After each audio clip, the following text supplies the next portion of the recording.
Sup Shredders, just before we get into this review, I'm just doing this for the sake of transparency. At the start of the review, I incorrectly pronounced the name of the song as Verdorben. The song is actually called Verdorben.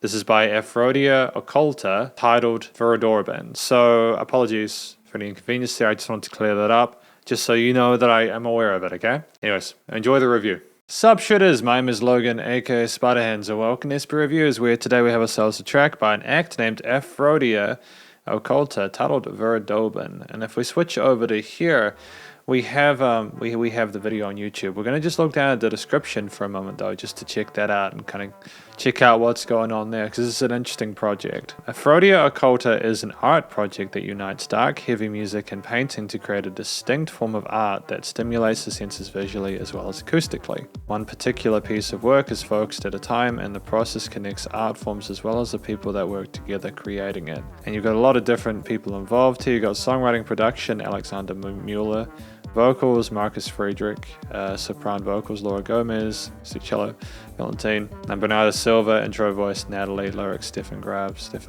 and Alexander Mueller. All other instruments and synth and orchestral arrangement, A. Mueller.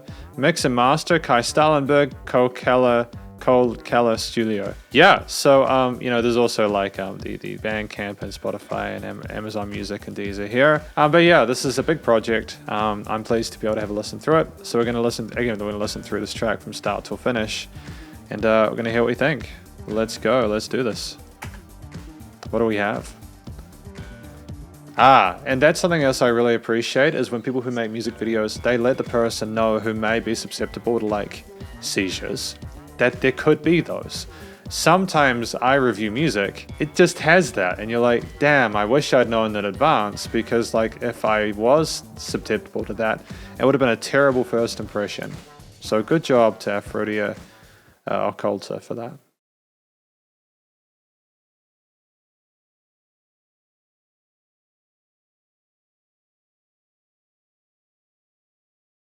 I am curious about what's going to happen next. Again, this is my first impression. Begierde ist ein krankes Hirn. Sie trägt dich hoch. It's very creepy. Really interesting production with the keys on the sides. It's like a horror film. Eine Illusion. Nous célébrons la dépravation. Did they go from German to French, or was it French the whole time?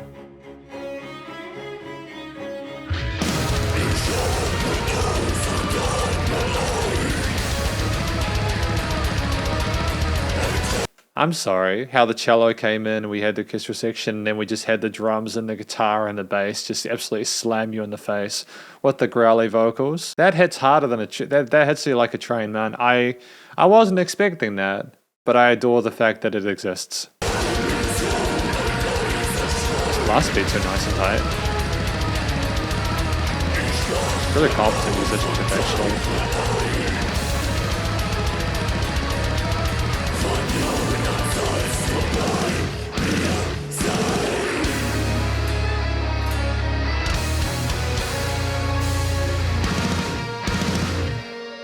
Are they going from like the flat fifth to the first in that chord progression? Because the way the lead guitar is sort of developing upon that with that really cool melodic motif. And the tightness of those snare drums, I don't know how they've mixed and sort of produced that, but that's dope, whether it's like a raw drum kit or whether they're using some other stuff with it. Wenn sich die Augen schließen, so klar ist das Bild. These whispers are kind of creepy, aren't they? Die Augen schließen, so freudig wild. Wenn sich die Augen schließen, so Feuer entfacht. Wenn sich die Augen schließen bis zum Ende der Nacht. Just before we go any further, what I like about this part is that it shows an obvious understanding of dynamic range and the performance of change, the importance, the performance is dope, but the importance of changing the perceived loudness of the piece. We really need to make sure when we listen, or when we're composing music, that we have range there. You know, let there be some heavy stuff, you know, let it be really nice and loud and in your face. But especially if you're going for like a 5-minute track, even though it's not really long in the grand scheme of things, if you're going for like a 5-minute track, allow yourself to have moments where things simmer down a little bit. You can repeat the main sort of harmonic motif behind it, like do do do da do, which I think was been played on the guitars before, but then go back down to the root. You can do that if you want, but let there be changes in that area.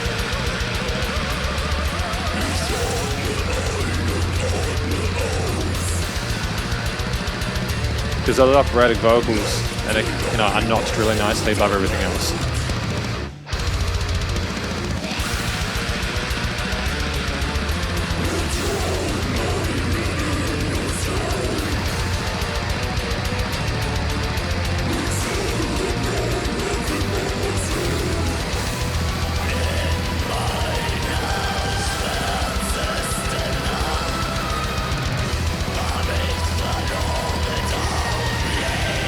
I genuinely, without any fluff or filler, I'm being completely genuine when I say this is actually really cool. I'm actually vibing with this. This is kind of music I'd probably listen to outside of these reviews. I'm really happy about that. Again, like a while ago, I think I mentioned in a review that I'd love to review more music from the rock and metal genres because, not that I feel the need to sort of address a bias that I have, because I think I can be reasonably rounded and I can be especially picky about this type of music when I don't like it or when it's not done well. But it's just so professionally done and so intriguing and so intense. I love it to pieces.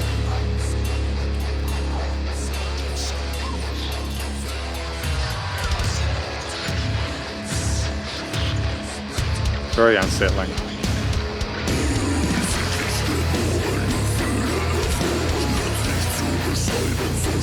Great visceral vocal fry there, that growlers.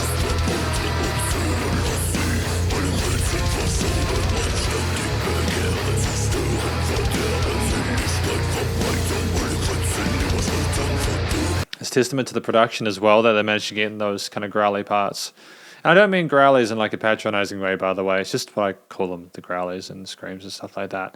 It's really cool that they have them so present in the mix, even when they sort of occupy a space similar to those down-tuned guitars on the sides or the bass or the drums, Really good production, solid stuff on that area.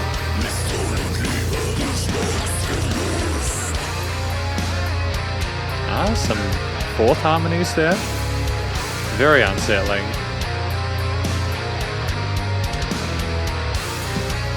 Very continuous development of the motif there. Are we messing around with the time signature now as well, just to really sort of mess stuff up and make us uncomfortable? Because I think that's a great way of disabling the dependence on a set groove from a listener's perspective. If you take away a beat or like half a bar or something like that, it throws the listener off and forces them to pay attention. And if they're already listening to this time music anyway, then they're gonna have a good time.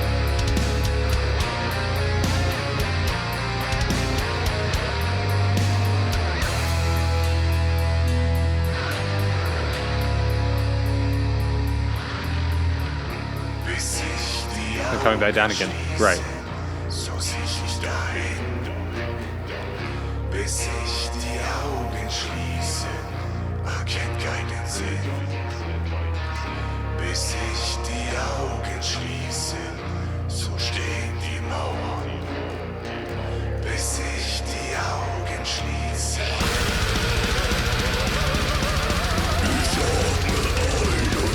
It's interesting that we have the person with the bag over their head when there are the vocals going, the higher vocals, as if this person is screaming in endless suffering, being suffocated by the mask or something like that, becoming a ghost or like a phantom themselves, with this religious sort of imagery, are we discussing the potential for a person to have been a part of the church and to have been swallowed by something greater than themselves? Is the mask what they're like? Is that what they're like under the mask?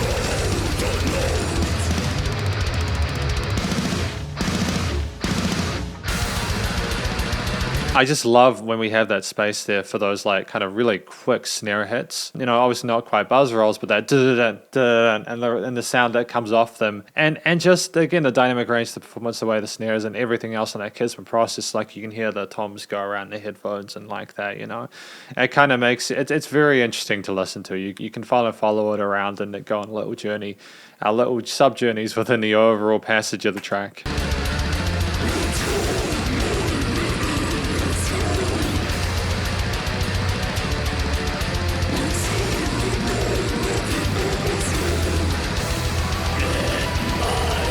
Good job having those string orchestral parts coming in here.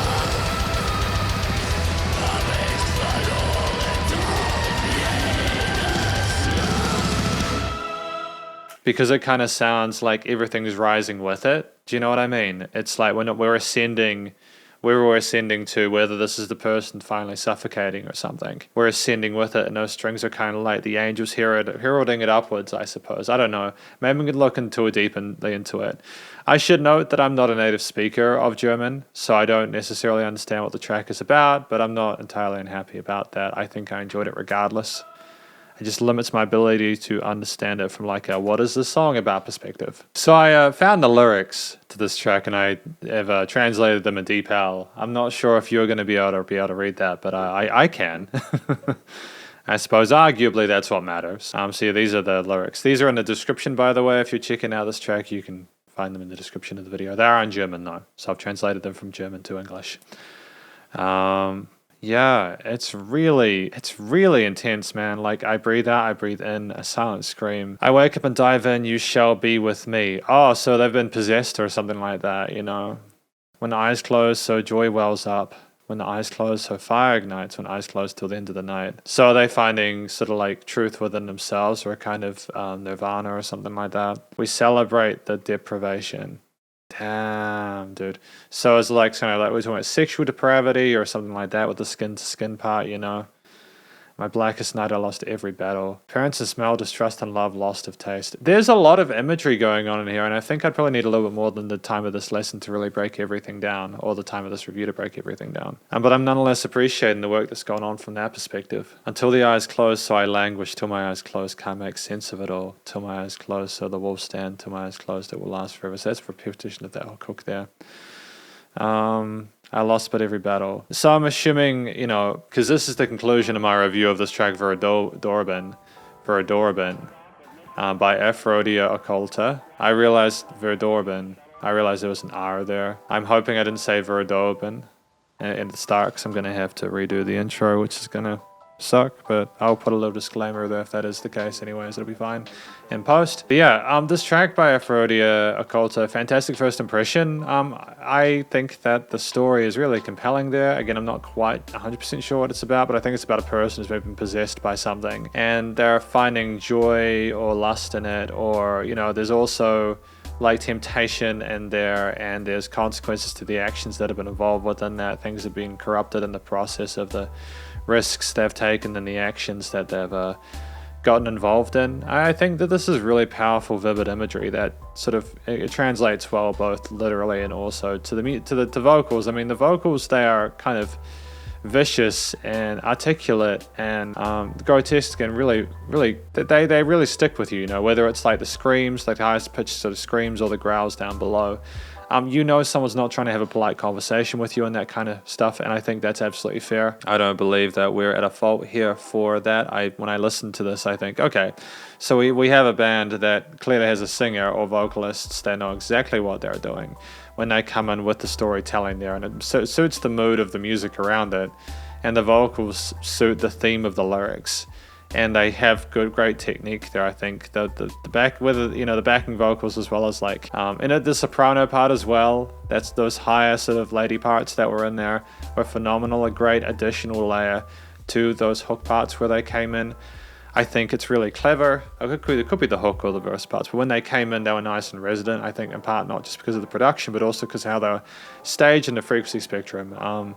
It's different. You've got to be really careful with vocals because if you have them too close to other instruments, they can sometimes sort of meld and get stuck into each other. But we didn't have that situation here. There was a great sense of balance there. With Verdorben, if the vocals were done well and they matched the lyrics, I think the theme behind it, again, you had that sort of flat 5-to-1 progression, if I'm not mistaken, overall as a motif, and the velocity of the drums, the ferocity of those, in combination, like death metal and black metal and that kind of stuff. This stuff is part of the genre, and obviously, if you haven't really heard of trap music like this before, it's going to be a little bit overwhelming, and that's okay. Just give it a time, give it a chance. It's kind of like watching a horror movie, except it's just listening to the soundtrack. It's really dope. I think obviously the musicianship on display here was absolutely tremendous, from the guitar parts to just the incredible stuff with those double kicks and those fills and everything. The bass work was great too, following those root notes well, but I think it also did sort of harmonize with those guitars when it needed to. The strings as well, when they did come in, were nice and bright and added a sense of tension and gravity to it. And the symphonic vibe that I got from this was appropriate. We didn't have it the whole time, which I think made it more powerful, because it would be just a little bit too fluffy, I think, and take away some of the darkness of, again, those chord progressions and the tone of the guitars if they had the strings and everything else all the time. I think that any extra stuff we did have alongside the core bass, guitar, and drum parts was ornamental. It was the icing on the cake of a well-constructed arrangement, and there was lots of variety with those riffs there. We didn't just stick of one way of sort of working it. We would switch between different textures and different elements there, and little sort of synthy parts or like little sort of glitchy parts. When we weren't at that high end, when we're that really loud part, we would switch the perceived loudness there and kind of keep things moving in a way that will keep the listener engaged. And I think that's really smart stuff on behalf of the people who wrote this and performed this and recorded this. I don't really mind the fact that we didn't have dedicated sort of instrumental solos or anything like that, partly because I don't think we needed it. At 5 minutes, I feel like this is as long as it needed to be to communicate what it needed to. But it also felt extremely short, and that's a weird thing, because a lot of the time with music nowadays is 2 to 4 minutes. So it's kind of surreal when you get a track come in and it's like, oh, okay, all right, that flew by. It's a massive compliment, because a lot of listeners, even in stuff like rock and metal, might not necessarily have the patience for a track, especially if it takes a while to come in. I think that's the power of a music video, to give context and sort of give extra information to people and give them something to watch while maybe the music picks up. I think that's the power of having that audio-visual experience, which was nailed here. I think the video was really dope. I love the visuals of it and the animation and the other little bits of design that were put in here, and I think that it matched the song really well. I don't usually talk about the music videos, but I know part of this project was that, so kudos on that front. It was a big part of it. I don't think there was a note out of place with the arrangement. The structure of it was engaging because there was constant shifts, even though there was a similar sort of flat 5-1 motif and harmony behind there. There's just lots of ways of voicing that, and we didn't just have the vocals doing it. I think, as a final comment before we move on to the production, having those vocals with that kind of visceral sort of tone to them left so much room for coloration from those other instruments. So that's one of the benefits of not having melodic vocals and more of sort of a sound-based kind of sort of a noise-based kind of vocal style. I think that's really dope. Finally, the production, recording, mixing, and mastering was sensational. I've got no complaints about it whatsoever. The vocals, whether they were the intro vocals at the start telling the story, or the screamy growly vocals, or the soprano parts, were recorded incredibly well. Nicely sort of filtered and EQ'd a bit of reverb on them where matters, double tracking to make them wider when needed. The instruments like the guitar, bass, drums, and strings and everything else were treated the way they needed to in order to be sit nicely within the mix. And I'm happy with what I heard today from this act in that regard as well, because I think it would have been a shame if the production had not been up to par, just because I know the amount of work they put into everything else. So I'm glad that they got people involved in this who could clearly mix and master and record and everything incredibly well. And I'm not saying, I feel like I'm saying a lot of nice things, and I suppose it's just because I'm feeling positive about it. I don't feel the need to be this positive about a track, and I don't think it's because of my preference towards rock and metal. I've said lots of nice things about lots of music from lots of other genres, even genres of music I don't particularly like, country. If a country song is written well and performed and recorded well, it will get a good mark from me because it's filled those requirements. It's less about what I think a song should be, and it's more about what it is. and this song has been done very, very well. You know, it was nice and wide and stereo filled, lots of interesting stuff to fill that in, so you felt surrounded by it, especially with that piano stuff or whatever was going on at the beginning there. It was like in the far left and it was behind your head, and it felt really creepy and unsettling, and I enjoy that a lot because that's the vibe we wanted for this, especially to set us into the blast beats and everything like that. You know, it makes a lot of sense together. I think actually it's testament to knowing when not to put stuff there, that the piano wasn't really continued for much more. I mean, there might have been parts where it was more subtle there, but like it wasn't a focal point at any point later on. It was just a way of setting the mood before we ramped it up a bit. The compression and leveling of the different tracks in the mix was phenomenal. I liked the fact, again, there was dynamic range in the performance. We didn't over-compress the master bus nor the individual instruments themselves. I liked, again, the compression limiting. It was nice and loud without pumping. You know, as I think I read in there, YouTube doesn't support the highest possible audio quality, so I would recommend checking out their Bandcamp and stuff like that, the Aphrodia Okkulta Bandcamp if you can. But thank you very much for watching this review of Aphrodia Okkulta's Verdorben. Hopefully you enjoyed it. If you did, please do go and show these musicians some love via their various social medias and their their YouTube and Bandcamp pages, and stay cool and stay safe, and please remember to support your local musicians and artists at this point in time, as they get the hell more than ever with all the crazy stuff going on in the world, and I will catch you in the next review. Spiderhands out.